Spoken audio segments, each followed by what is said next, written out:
in response to a similar question, he said that you can't find many people that have law enforcement experience.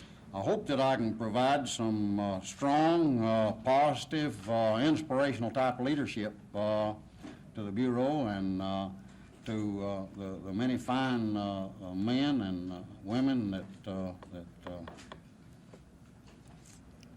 make up the personnel of that organization. I would also hope to provide some managerial know-how in operating the organization, and certainly the experience that I have in the area of law enforcement. You think you'll be as tough as J. Edgar Hoover? I hope I can be as fine a leader as J. Edgar Hoover. Judge.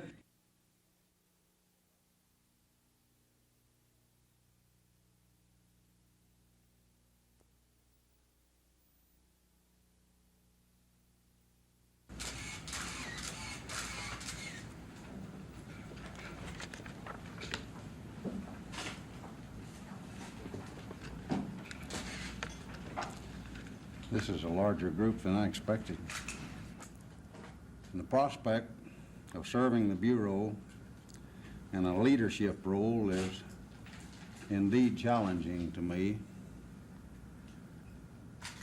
As a United States Attorney, and for 22 years as a federal judge, I've closely observed and have become intimately familiar with our criminal justice system. I'm aware of the system's critical role in the effective operation of our government. I appreciate the confidence of President Carter and Attorney General Bell that this knowledge and experience that I have can be useful to the nation. In a circumscribed, very circumscribed manner, circumscribed by my limited knowledge of some subjects and that I have not been briefed yet. It's appropriate that I not be briefed to any extent, certainly until if and when the Senate confirms me. Limited further by the fact that any questions that relate to policy should not be discussed prior to the confirmation hearings before the Senate Judiciary Committee. I will answer some questions or attempt to answer some questions of a general nature if you have them at this time. Are you still a bit reluctant to leave your judgeship in Alabama? Yes. After 22 years as a federal judge, I would be less than candid if I stated to you that I felt no reluctance to leave the judgeship. I've enjoyed being a federal judge. It's been very challenging. It's been rewarding. And I have that feeling of reluctance, but yet I have at the same time a feeling of expectation and one of challenge and going into a new and important endeavor. When did you first learn of the job? When did I first learn of the job? Of the appointment that President Carter or Griffin Bell was thinking of putting you to the director? Well, President Carter and I discussed this appointment in December of last year. And at that time, for some personal reasons, I did not feel free to accept the appointment. The personal impediments to some extent have now been eliminated, and I reappraised my position and found that I could accept it and notified the Attorney General to that effect. Could you give us some idea what those impediments were? Well, my mother, for one reason, she lived here in Montgomery. She's had several cerebral hemorrhages. Last December, she was at home with around-the-clock nurses. Since that time, she's in a nursing home, and her condition has become stabilized, and that makes it much easier for me to think about, subject to the confirmation of the Senate moving to Washington. I hope that I can provide some strong, positive, inspirational type leadership to the Bureau and to the many fine men and women that make up the personnel of that organization. I would also hope to provide some managerial know-how in operating the organization, and certainly the experience that I have in the area of law enforcement, going back through the time when I was the United States Attorney and on up to the present. I don't mean to seem trite when I respond to this question, but any criticism that has been directed toward me insofar as my judicial performance is concerned, along the lines that I may have gone too far or been too aggressive, has come from those that lost the case. Those that won the case have thought that I was a good, sound, conscientious judge. And I'll stand with those that won insofar as that criticism is concerned. Your job as director of the Bureau and his job as Attorney General? To the contrary, I think it would make it a more efficient and effective operation insofar as the Bureau is concerned. Anything further? Anything further? When are you, Let's one more. Yes, Judge. Ms. Parham. Does your acceptance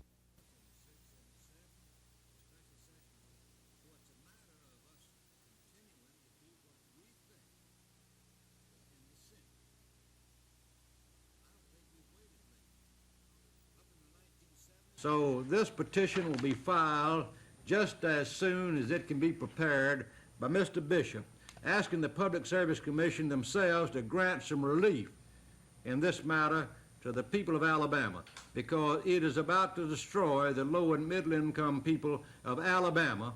They've been arrogant about it, they've been excessive in their demands about it, and it turns out we have some of the highest elected rates in the country thanks to the Senate of Alabama, that is a minority group in the Senate. Had legislation that this administration sponsored in 1975 passed, and in 5 sessions thereafter, we would not have had this for the simple reason that there would have been the tools in the law to have prevented it. Now, you know, they've been saying over the years, over the months, that this policy of Wallace involving the legislation that the House of Representatives passed, but the Senate of Alabama didn't, because a minority group who are lackeys and water boys, well, one big water boy over there and a few little water boys in the Alabama Senate held it up. They said that Wallace is supporting a no-growth policy.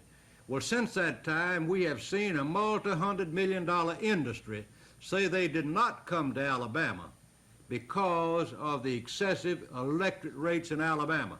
I know of one $30 million industry at the very moment that's about to cancel its plans for coming to Alabama as a result of the increased high rates, which are some of the highest in the United States. In fact, the parent company of this particular company that was going to build a $30 million plant is in Ohio, and they say their rates are cheaper in that state than they are in Alabama. So when Alabama Power Company tells the people of this state, we've got some of the cheapest rates in the country, they are not, of course, telling it exactly like it is.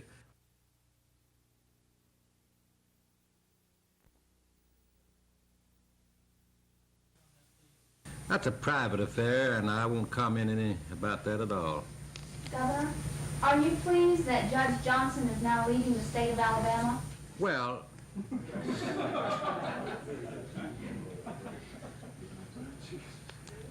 I'll stand by the statement I made that Judge Johnson and I have known each other since our days in college, and we've had our differences, and I would say many differences, but they've never been personal.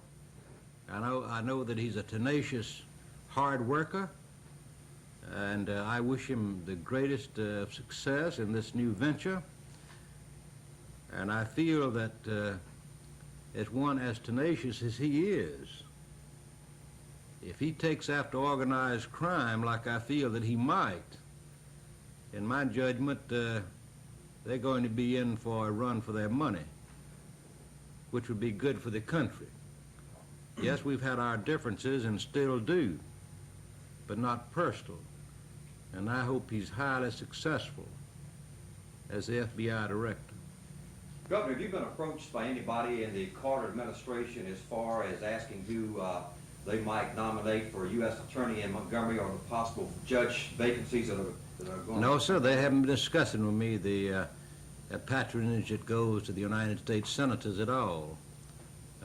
That's a matter for the United States senators and the members of the Congress who are Democratic. And therefore, I've not tried to interfere because I couldn't interfere if I wanted to.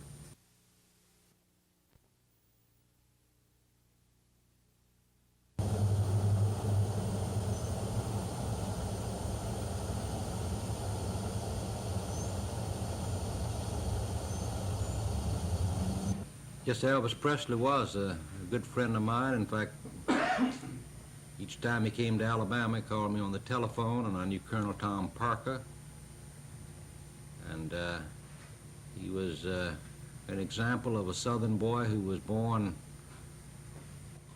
in the poverty-stricken region of our country through no fault of our own and rose to great heights. And I feel very sad about his passing because I thought he was a great fella, and I know that I know that I knew him and been with him a number of occasions, and I think it saddened everybody. And that's the reason we flew the flag at half-mast here, is that one who comes from our region, who overcomes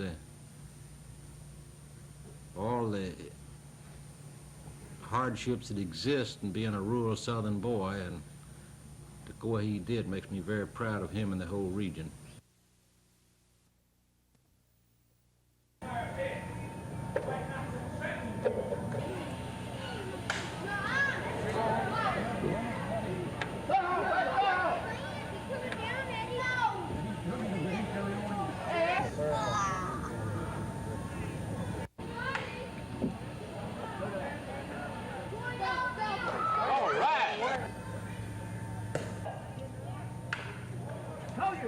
Right. Over here. Shortstop, light 'em.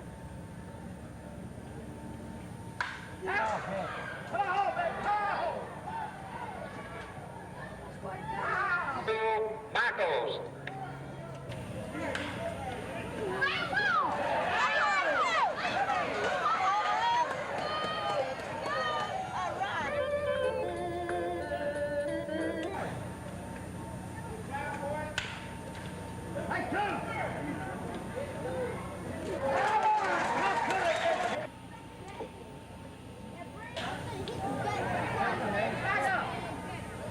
Good Lord.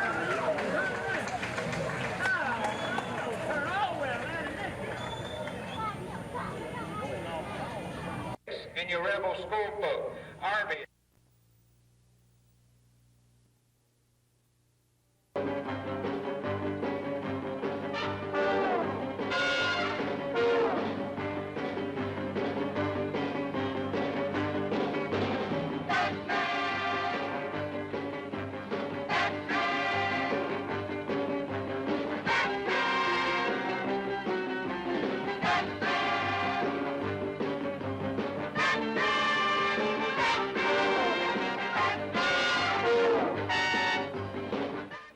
This is the original, authentic bat cycle, is that right? That's correct. This was built by George Barris, Barris Customs in Hollywood for the original Batman movie, the full-length motion picture. How did you come to own it?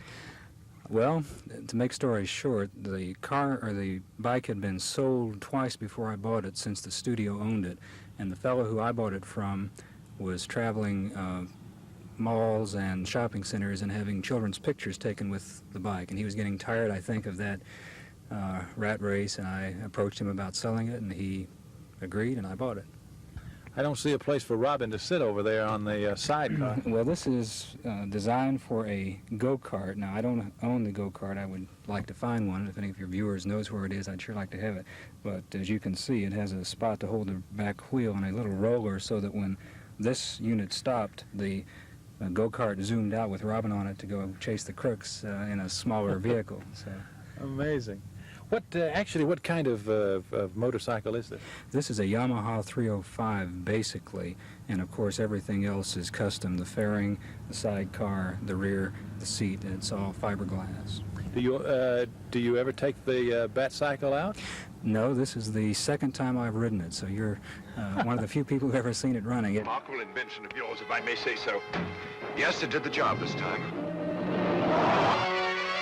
What are your plans for the bat cycle?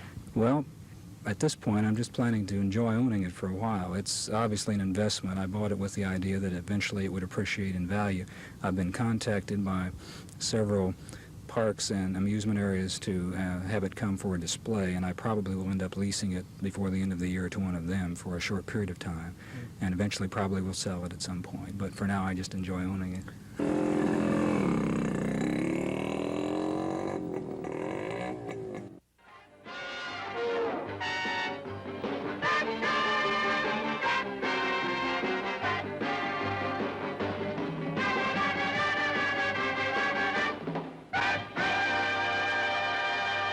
Take it from me, when you've seen one bat cave, you've seen them all.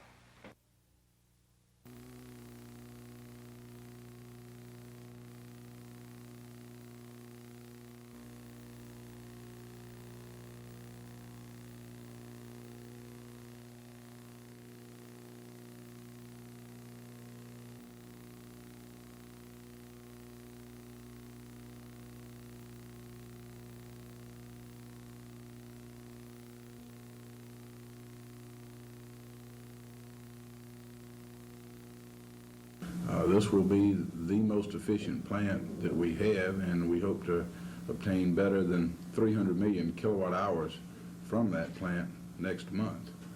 I've prepared here a little sheet which will indicate to you the real importance of this plant to us. The cost of fuel, the cost of generation from the Farley plant will be just over 1/2 cent a kilowatt hour, 0.6 cents per kilowatt hour. Were we not purchasing that power or getting it from the Farley plant, we'd have to purchase it from out of state, as we have been doing all summer, and that would be costing us 2.6 cents per kilowatt hour. At a difference in cost of 2 cents a kilowatt hour and 300 million kilowatt hours, that's $6 million. That's a substantial reduction in our cost of generation, and it's even half the price of what it cost us to operate our coal-fired plants here in the state. This is the reason we've been so anxious to get the Farley plant on the line.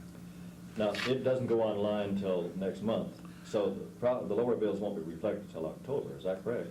Well, we anticipate and estimate in our fuel adjustment charge what our situation will be in the coming month.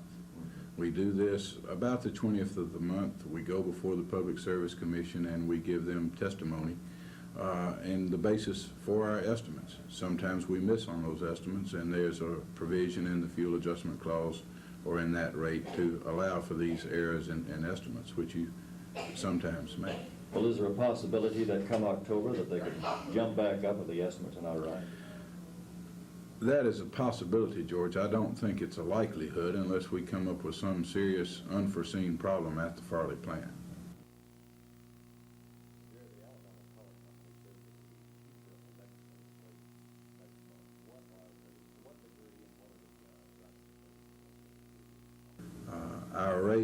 Our rate of return today is lower than what the Public Service Commission said that it should be when they granted us our last rate increase. President Carter knows that he, as President of the United States, cannot control the increasing cost of energy. Somehow Governor Wallace doesn't recognize this or doesn't intend to show this to the public. We are doing everything possible that we can to control the cost of energy. And we're going to do the very best job possible for the state of Alabama in holding rates down. To say that he is going to have Maurice Bishop enter a petition to substantially reduce electric rates is not an action which we think is reasonable.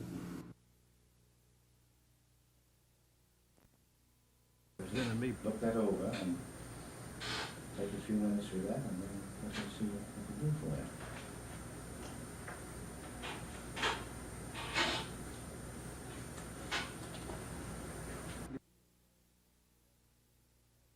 We feel that perhaps we haven't successfully reached a good many of the farmers that might be eligible, yes. What could you do to encourage them to come in? I think if they are aware of the fact that for the first time the Small Business Administration has an opportunity to be of disaster assistance to them here in Alabama, they might well be encouraged to individually investigate their circumstances and see if we can help them. I think very possibly we'll be able to in a great many cases. Do you have many loans available? At the present time, we have adequate funds available for these programs, yes.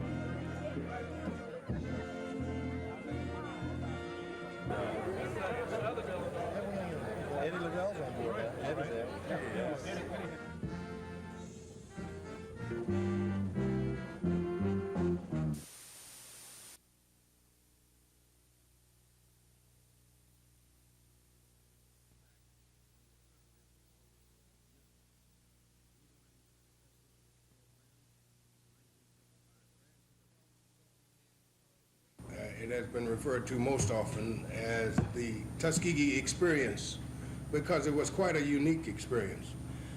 Unique in some ways positive and some ways negative. The negative aspects being the aspect of segregation. However, the positive aspect was it gave us a chance to fly. There are many people who ask me, knowing that I'm from Pensacola, Florida, which is the home of naval aviation, Chappie, why didn't you go into the Navy? I said, because I wanted to fly, I didn't want to cook. And the South has led the way, I believe, in curing the ills of segregation. I see more really integrated schools in the South than I see anywhere else in the country. I see the efforts in the South to really foster prosperity by minority groups more than I see it in any other part of the country, and nobody travels this country more than I do. The general's mother once told him that there were two blacks that she could live without. The first black to do something, and the only black to do something. In Tuskegee this week, it's become apparent that these two have been eliminated from the field of aviation and are fast becoming scarce in all aspects of American life. Bill Weaver, WSFA TV News, Tuskegee.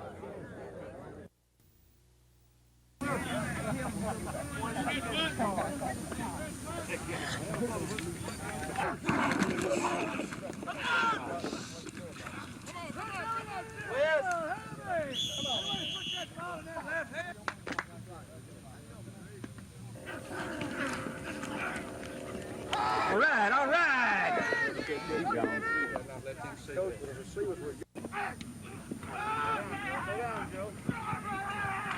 Come back, Joe. Go down. Hang there with him, Joe.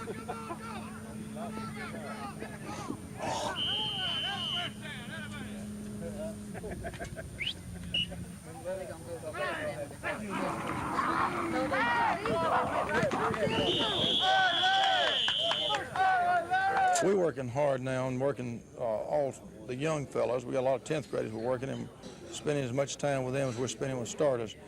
We have a peculiar system there that we think is unique with us, and we keep it as our secret as how we develop depth.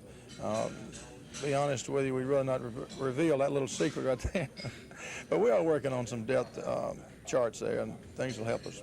You think then you'll see a lot of youngsters playing? People see a lot of youngsters playing for Jeff Davis as the season goes on? Jeff Davis has a history of playing 10th graders. We don't have a B team because we can't afford the luxury of a B team. We'll have a number of 10th graders playing on the offense and defense, and many on the special teams.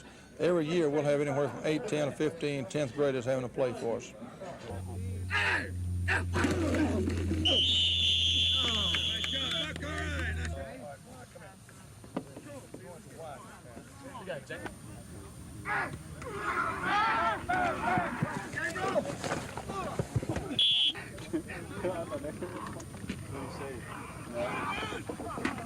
Yeah! Hey, Chip!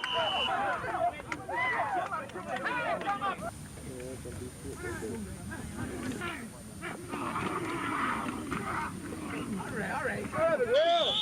They play through the block, Will.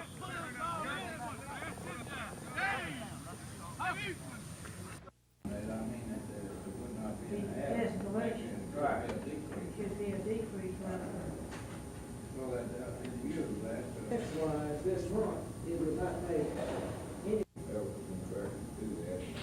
the time, I mean, I certainly would like for David, today we asked the Public Service Commission to continue in effect the rates that we now are charging and have been charging since January of 1976. We've asked this to, on an emergency basis, to for our revenues to cover the costs that we are incurring to provide telephone service in Alabama. This is the first part of our rate application. The second part of the rate application, we have asked the Public Service Commission to review our current level of cost as well as cost for the future, and to establish rates for the future that will cover all of the cost of doing business, including the cost of capital. What will this mean to the average telephone consumer? Approval of the emergency request will mean no increase in current level of rates that we're now charging. As I said, we have been charging those rates since January of 1976. As far as the rates in the future, in Montgomery area would be an increase of approximately $2.85 for the residential one-party subscriber. But let me emphasize that this is only for the future and would be no increase presently with this emergency increase. Isn't there a stipulation also for pay telephone rates to increase? Yes. For the future, we're asking for a 25-cent coin charge. In 1954 was when the 10-cent call started in Alabama.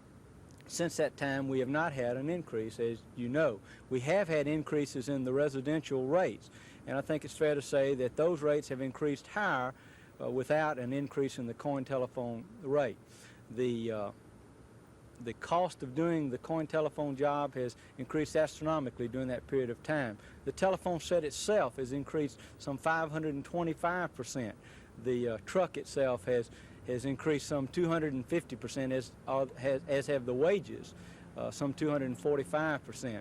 So without a cost increase during that period of time, we feel that the coin telephone job should be self-sustaining, and those customers that use the coin service should pay for that service, and that's why we're asking for a 25-cent coin rate.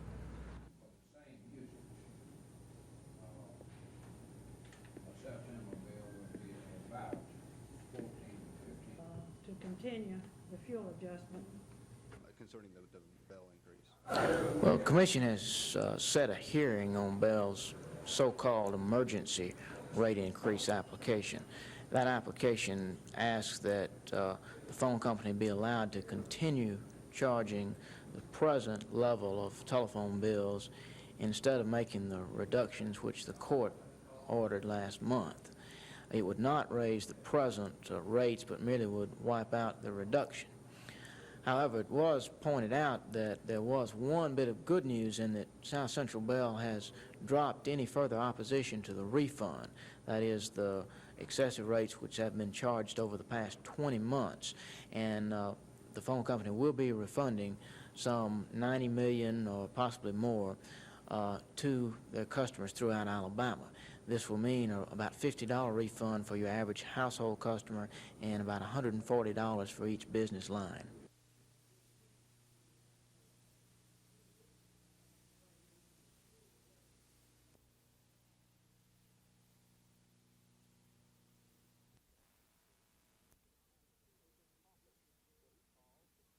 paper coffin, what he calls the coffin of death.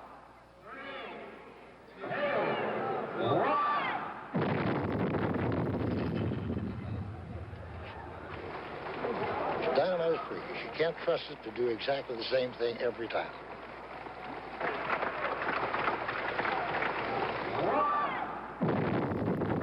What's the feeling like? Well, I say it feels like about 300 pounds dropped on you from a couple of, I say from about 4 feet up, all of a sudden, all over you at the same time. Have you ever been hurt? Look, you've seen the marks on my face. I didn't get that from shaving. The risks and dangers are obvious. His skin is scarred, bones broken, and his hearing isn't very good anymore. But as long as the spectators are there and he's still able to walk away afterwards, he says he has no reason to quit. This is Nick Bashnin reporting from Jacksonville, Florida.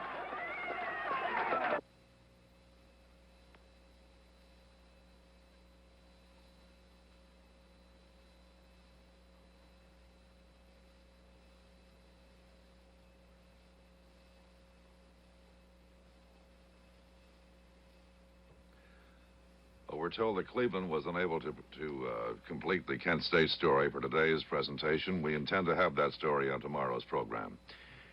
Now, tonight's nightly news planning with anchormen John Chancellor and David Brinkley. Number one.